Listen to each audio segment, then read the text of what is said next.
So the block party episode finally happened, and it was dope. They had those interactive games. They had the local artists from the LA area come out. There are a lot of revelations in this episode for sure. It starts off with Issa reaching out to Nathan somewhere in between episode 4 and episode 5. She reached out to him to help her with the block party since Molly obviously didn't want to help, and Nathan is friends and roommates with Andrew. Right in the beginning of episode 5, we also find out that Nathan was the person that Issa was on the phone with in the beginning of this season when she was saying she doesn't F with Molly anymore. In my last recap, I did wonder if Nathan was gonna come back and if Issa was gonna ask Nathan to help her in terms of finding a headliner for a block party. And Condola finally returns. Thanks for showing up, Condola. She was missing in action in the last episode. We were wondering, where did she go? Where is she? I don't even know what the girl's name is. She returned. She is there for the black party. The black party. She is there for the block party, okay? And she helped out with the interns and this and that, you know. So in the long run, she's still a woman of her word. I guess she needed a break from Issa after the conversation she had with Lawrence. And it seems like it didn't end too well because we find out in episode 5 that Lawrence and her have broken up. And I'm like kind of confused to why she was like, Lawrence didn't tell you? She said that as if like she felt as though Lawrence and Issa talk all the time and they're just texting. Why would she think that? Really, why did they break up? Lawrence's side of the story would be great right now. If Lawrence is out of the picture altogether, I feel as though Condola and Issa could eventually become friends. And Kelli was definitely stealing the show this episode. She was doing this fake British accent because she met this guy, and the first time she met him, she had this fake British accent, so she had to stick with it. And the new beau happens to be the guy who sings, well, the rapper who does the song Caroline. Black Bang. Fine as hell. Oh my god. You know. I don't know how you pronounce his name. Is it Amine?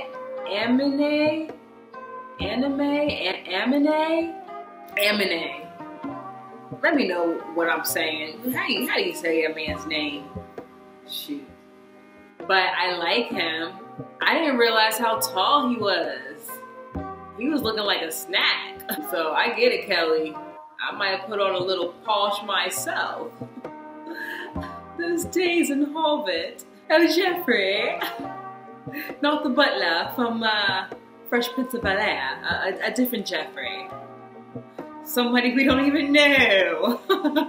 Am I mad?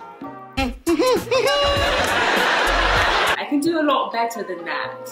I'm slipping in and out. But on the contrary, my dear, he was hot. Once she heard it was a gun at the end of that block party, that whole British act was done. It was over. She was from Philly again. Bae was shook. He was like, what? Wait, what? Where's your accent go? Nigga, I'm from Philly!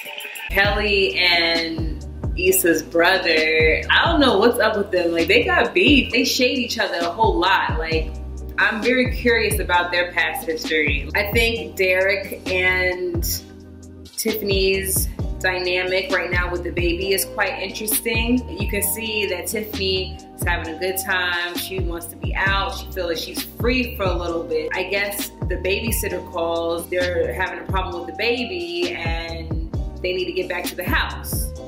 And Tiffany's like, Derek, can you go? Because I'm out, I'm having a good time. I feel like it was cool how he understood that and he let her do her thing. He went ahead and did his fatherly duties. It's a lot going on, you know, she just had the baby. There's a lot of postpartum things going on. So I think Derek is great for being patient, the way he's acting, the way he's helping, the way he's contributing as a dad is amazing. As a woman, us having a kid exceeds anything really the dad can do. It was cooking in our womb for 9 months. That takes a lot out of the body. It takes so much. It's such a sacrifice. People were on social media saying like, oh, I bet Derek's gonna get tired of that soon. And just with the way Tiffany's acting, that baby is a gift that he's grateful for. And I think he's the man that realizes the sacrifice that women have to make when having a baby. Tiffany will get it together in her own time. And can we just talk about how great of a boyfriend Andrew is? He even tries to bring Molly and Issa together, saying like, look how dope this block party is. Look how much work it would take to do something like this, you know? So you can understand someone being so stressed. Like, as someone who works hard, like Molly does, she can understand the pressure that can come to making something as big as this happen. It's great how he tries to have Molly put herself in Issa's shoes and just have more understanding instead of going with them being separated, right? Going with them being mad at each other. Like, he could be that boyfriend that could just be agreeing with whatever Molly says. Like, Okay, yeah. or that boyfriend who likes when his girlfriend's on the outs with her friends, because that means, you know, he has all her time. There are guys out there like that. No, but he's not like that. He likes the womanhood and he's trying to help it, and I appreciate that. That's what's up. Asian Bae is just winning this season, for real. And that wobble scene when they was wobble baby, wobble baby, wobble baby, wobble, wobble baby, wobble baby, wobble baby, wobble. I felt like I really wanted to be there. Like, I really wanted to be at that block party. When we gonna be able to wobble again, y'all? And then Andrew doing the wobble. Wobble, baby. Wobble. Andrew, what can't you do, Asian Bae? And ladies, the man that really plays Andrew, Alexander Hodge, yeah, he really likes chocolate. He likes chocolate in real life. He's with the swirl. He's really doing it. He's really living this life that he plays on TV. He's really doing it, y'all. Oh, God. Lord. Ooh, I love me some him. Ooh. Can I find me a him, please? Andrew showed that he's a real one for even sticking by Molly after that whole blow up with Issa. Because that was kind of embarrassing, you know. I was embarrassed for her, but the fact that he still had her back and he was still there to give her a hug, and it seems like they'll still be together after that, after seeing that side of her. I guess he already knows what it's really like, so, I mean, this is not new for him. The fact that there were a lot of white people at the block party was an issue that they brought up a lot throughout the episode. I thought that was interesting because she's trying to do this block party for her community, for her black community, but the majority of people there right now are white people, whether it be because of gentrification or whatever. There's nothing wrong with having white people at the block party though. It doesn't mean you're being a sellout. They will be the ones that will come back. They will be the ones that support you. They will be the ones spending money. It's unfortunate to say that, but a lot of times in our black community, we do not support each other, especially economically. We do not support each other. So we do have to source out. When Issa was trying to give her speech, thanking everybody for coming out and trying to explain what her mission was and what her goal was, the black folk were the ones telling her to be quiet and just calling out, what's the guy's name? Vince Staples? Is that his name? Vince Staples? Yeah. They just waiting for Vince Staples to come out. Vince! They told her to shut up. I don't think there's anything wrong with it making it diverse. Your community doesn't just look like you. And I think that's the big picture here. Molly and Issa, when they see each other at the block party, was kind of awkward. It was very forced. And Molly, she tries to extend the olive branch by offering Issa her last chicken wing. It was so high school and cute. A lot of people are saying, oh, Molly's jealous. No, Molly is scared. Molly is scared of losing her best friend. That's what she's afraid of. Almost her control that she had, the little control that she did have of the relationship, you can see it slipping because Issa is coming into something of her own, and it happened without Molly's help, as she sees it from her perspective. When Issa ran off with her little intern and couldn't even finish the chicken wing, you can notice in Molly's eyes that she was worried. Yeah, a friendship like that with a dynamic like that, you can only understand if you're in something like that. I had some hope when Molly and Issa was doing the wobble together. I was like, oh, look at them bonding on the wobble, yo. Look at them having a good time on the wobble. Yes, let the wobble bring the sisters together again. Yes. I really thought it was, you know, that's it. You do the wobble, that's it, you're friends again. All that other crap you said about me effing people for toiletries and me being in a throuple, all that stuff is in the past. After we do the wobble together, we good. We good. I have a few things to say about the blow up with Molly and Issa at the block party.